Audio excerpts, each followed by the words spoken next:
All right, Mayor, well, thanks for doing this. Thank you. First question for you. You started back in 2019, so 5 years here. Some say when you first started, you're more progressive, and now they kind of see you've moved more center. Do you agree with that? How have your views on policy changed since you've been in office? I think of myself as a pragmatic progressive. I really focus on getting things done. I try to spend my time on issues that will make people's lives better. I hope most of the issues that I spend a lot of time on, like high wage jobs and healthcare, are things we pretty unanimously agree are good for Phoenix. Upcoming new term right now, what are you going to prioritize in this term? I hope to continue delivering on the existing priorities I have. One that's a real passion of mine is around healthcare. When I first ran for mayor, I was pregnant and my mom had been diagnosed with cancer. I think that really influenced me in terms of my thinking about what we ought to focus on and where we could improve in Phoenix. I myself have often struggled to find doctors, and people often tell me that's a real challenge, so I'm excited to partner with ASU to bring a new medical school to downtown Phoenix, which will also help us get more nurses who are heroes of our community, and we have a shortage in both nurses and doctors. We are working with the University of Arizona to bring an advanced medicine center that will help people use their own body to do things like fight cancer. So that's really meaningful to me. My mom's treatment was tough. The side effects were really hard. I want other people to have better outcomes here, and so it would be really just such a blessing to be able to have Phoenix be a lead. When my mom was diagnosed, she was told to go to Texas. I want people to get the very best healthcare here in Phoenix, so we're really trying to support that in every part of our city. We work with Barrows in Midtown for people who have challenges related to brain and neurology, sleep, headaches. We're working with Mayo and Honor on some incredible innovations. Part of the reason we're able to do this is the land that was originally set aside for the Cardinals. They went to Glendale, and now we're able to partner with our universities to bring them into Phoenix and make these incredible investments.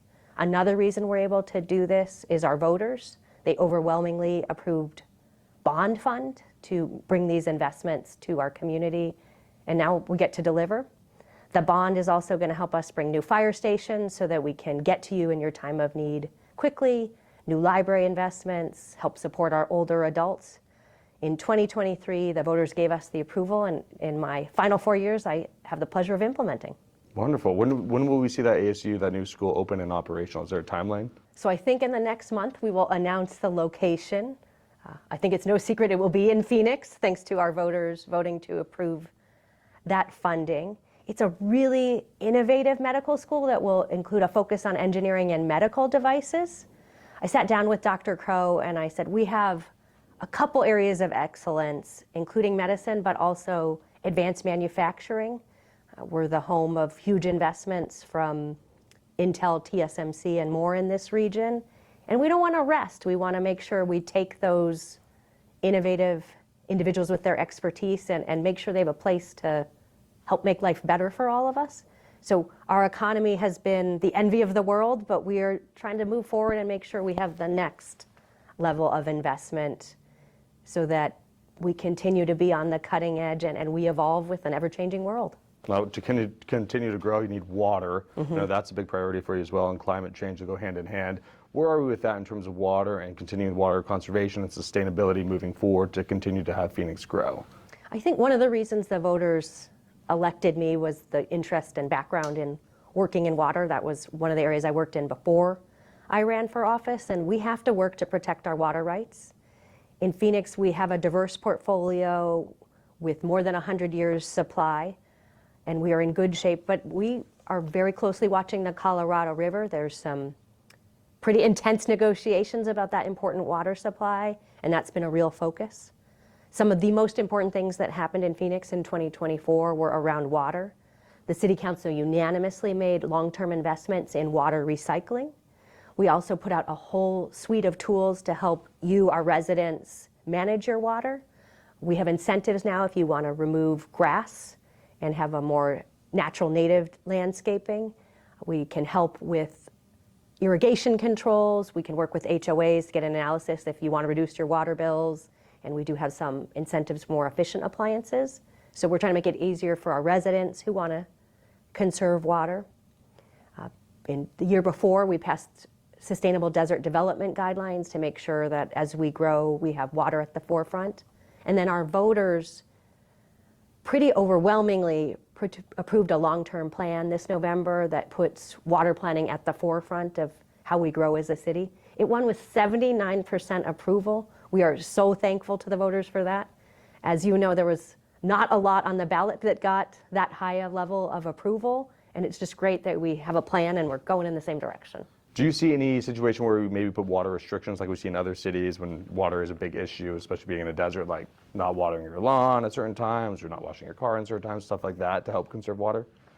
We are in the first stage of our drought management plan, so we are asking people to think hard about non-essential water use. We are hopeful that we can really work with our residents to manage our existing supplies as efficiently as possible. This is a political challenge right now. We have a lot of negotiations, particularly around the Colorado River, and so we as elected officials have to keep paying attention in there. We're working very hard to be able to manage within our existing resources, but we appreciate everyone thinking about their water use and being really intentional since we are in a desert. Okay, and affordable housing, homelessness, addressing that crisis is a big issue too for voters. The rental tax is set to expire here in a few weeks.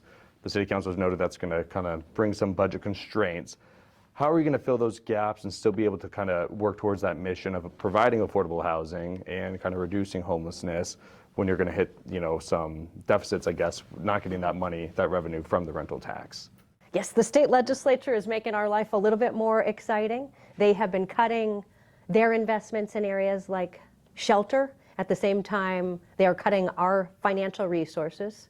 So they give you a tax cut by cutting our budget and ask us to do more. We are nimble and we're trying to be creative, but they've certainly made it more difficult for us. We are trying to be intentional about partnerships with great nonprofits like St. Vincent de Paul that have long done great work without government partnerships, but we think we can do more if we work together. We're trying to provide incentives so new private sector landlords will come online, and we're trying to put up city property for affordable housing development. So again, incentivize as much as possible. We've cut some red tape to make it easier if you want to build a backyard casita for additional housing. And we even did a contest with our great architects to come up with free plans to help people do that. So we're really trying to be creative and nimble about solutions. I think we could get more done if the legislature wanted to partner with us, but we get this is something we have to deliver for the residents of Phoenix. Is there a dialogue with the legislature, Peterson, or are you going to try to build that at least for this session, like you said, so you guys can work in tandem, I guess? Yes, my council members and I have really tried to reach out to the legislature and the governor's office. We hope we all agree that affordable housing matters to everyone. We just would love to Not so receptive? Are they, or is it? Phoenix has gotten national recognition for leading the way in new apartments in our country. We're building, we're delivering, we're creating great homes. So often the legislature carves out the communities that are not contributing to the solution as much and really focuses on the big cities. We could house more people if it was all hands on deck and everyone going in the same direction, but we're proud to have been national leaders. Publications from Progressive to the Wall Street Journal have recognized Phoenix and the work we've done successfully to reduce homelessness, and we have plans to do even better. So you would like a better dialogue, I guess, moving forward with the legislature and even the governor, right? To address kind of what the issues you're talking about? We would love to have a partnership. For example, we passed a model policy to help people build backyard casitas, and then we required people to use it for housing and not party houses and short-term rentals. The legislature then preempted us and said you can have party houses. So that took a policy that was meant to encourage housing and weakened it. We were disappointed in that, but again, we'll do our best to try to incentivize those backyard casitas to be housing. Moving to immigration, another big issue here this election cycle.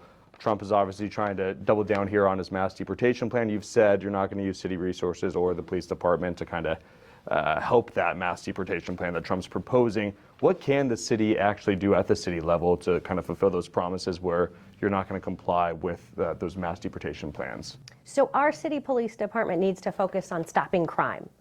We're really pleased with the trend we have seen recently with crime going down, but we have to stay laser focused on preventing crime or it will go up. Our police department complies with state law, so if someone commits a violent crime, they're put in jail, then if they do not have legal status, immigration would become involved. But what we are telling our community, if you are a victim of a crime, if you are a witness of a crime, it is not our job to check your immigration status. Witnesses and victims are so essential in helping us solve crime and get criminals off the street. They need to trust us. And so we have no interest in checking their immigration status.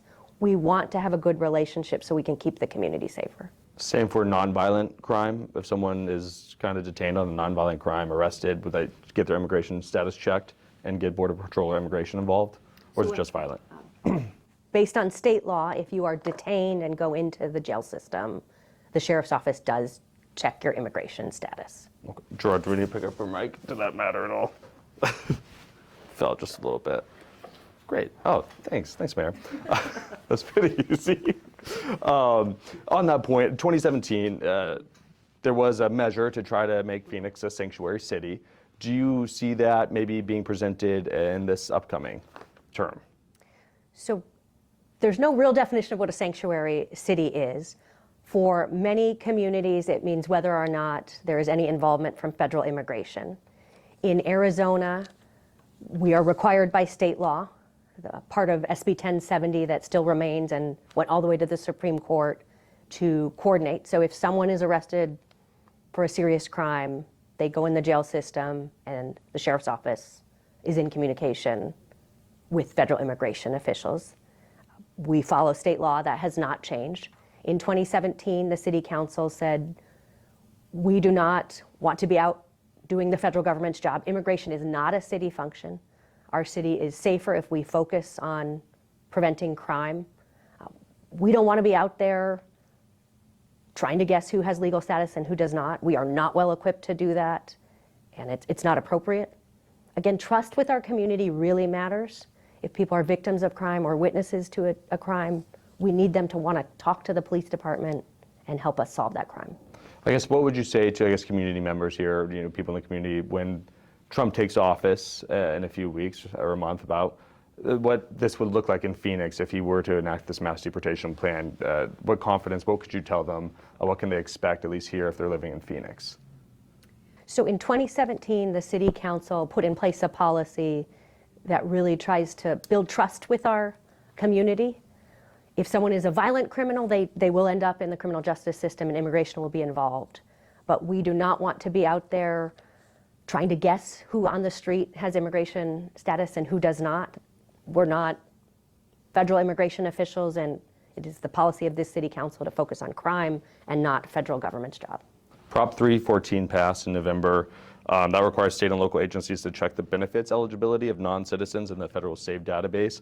How does, now this is required for federal benefits, but if we're talking about like the local level, local agencies, rental assistance programs, things like that, how does Phoenix plan to implement that and comply with that Prop 314 that passed in November? Do they do it already? Do you guys do it already? If you're a non-citizen and you're receiving rental assistance now, how does that work?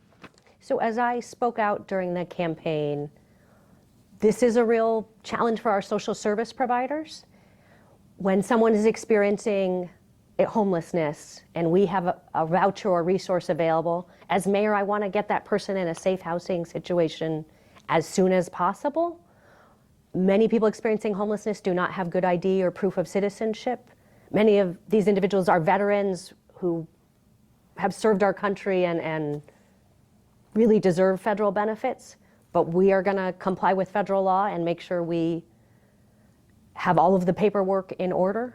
We just ask our community's patience as we get that paperwork in order, because we do have conflicting goals here. We want to follow all laws, but we do not always have proof of citizenship status, and so that'll be a challenge we'll deal with. So you're going to have to kind of maybe bolster that agency that checks then, or what's, like you said, be patient. What does that look like? What are you trying to do in the interim to kind of get to where you need to be? We've tried to put in programs to help people get driver's license and to prove their eligibility for benefits. But if someone is experiencing homelessness, they're more at risk for losing ID and other challenges, and they may not have Social Security cards and other documents readily available. So this is yet another hurdle that we have to deliver for our community, but we're still going to do it.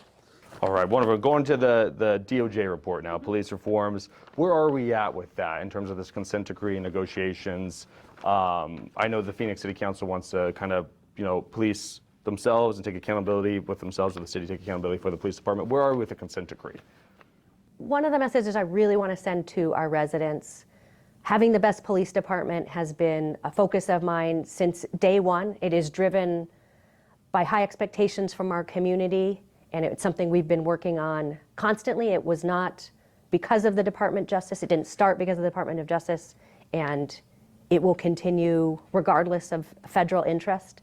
I'm really proud of what we have done to make the department stronger and more transparent. That includes body cameras so we can have an accurate understanding of what's happening. That includes trying to make sure issues of addiction and homelessness are best addressed by the most appropriate professional, which is often not a police officer. We are hiring social workers. We've stood up 2 new programs so that emergency calls where addiction and homelessness are at the center have support from non-law enforcement, who often can do the social work to get people housed or to get people support services.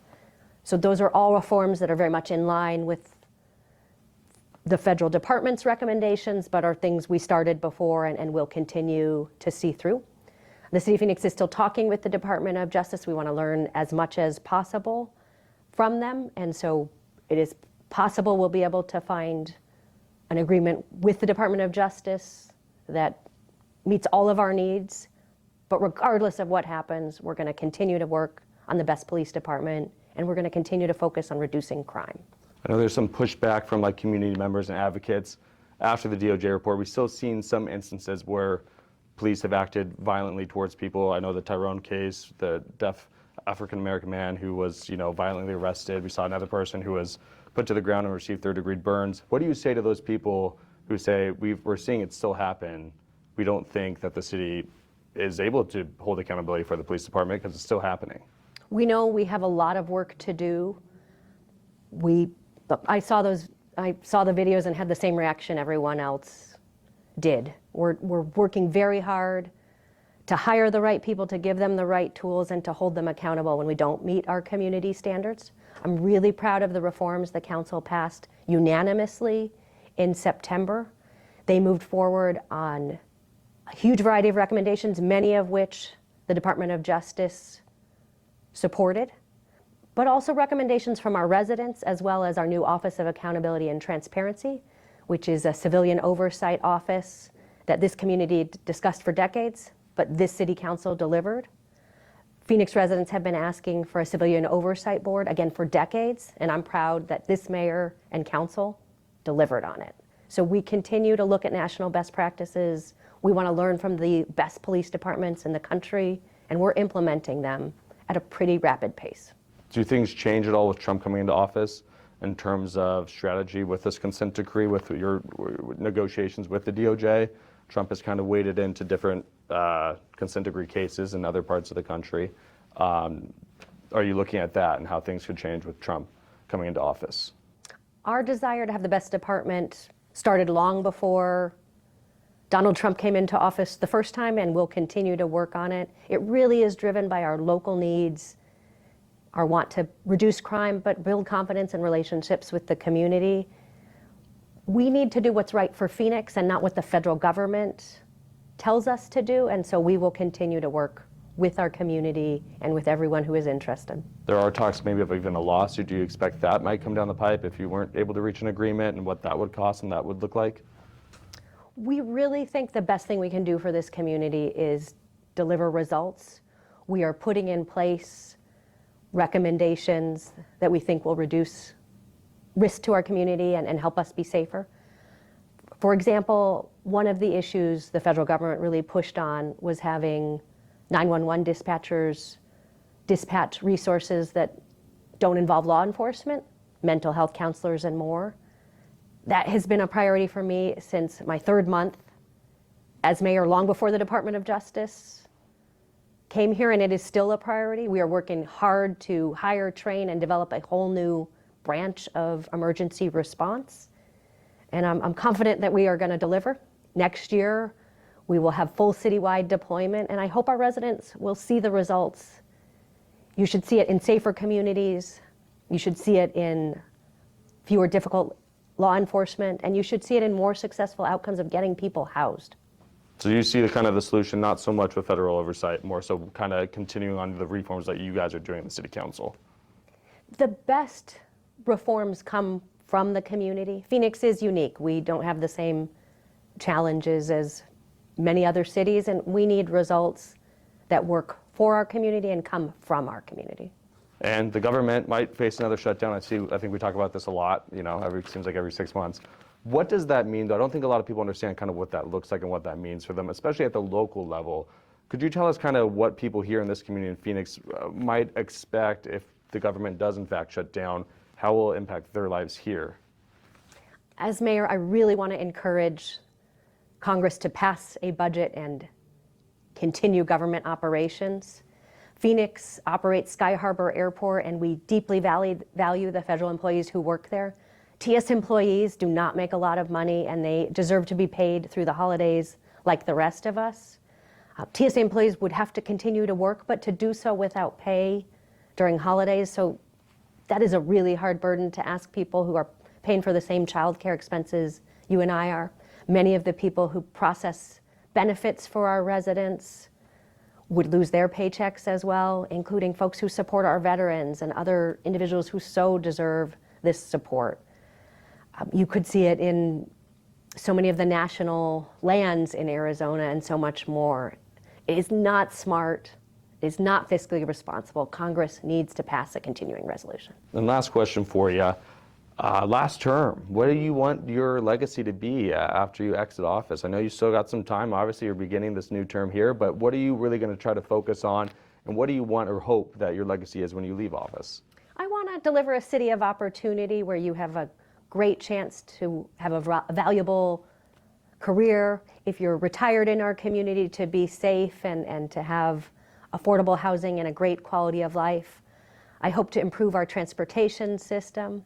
I'm very passionate about high-wage jobs, working in economic development before I ran for office. So whether it be semiconductors or healthcare, I hope to move us towards a higher wage economy.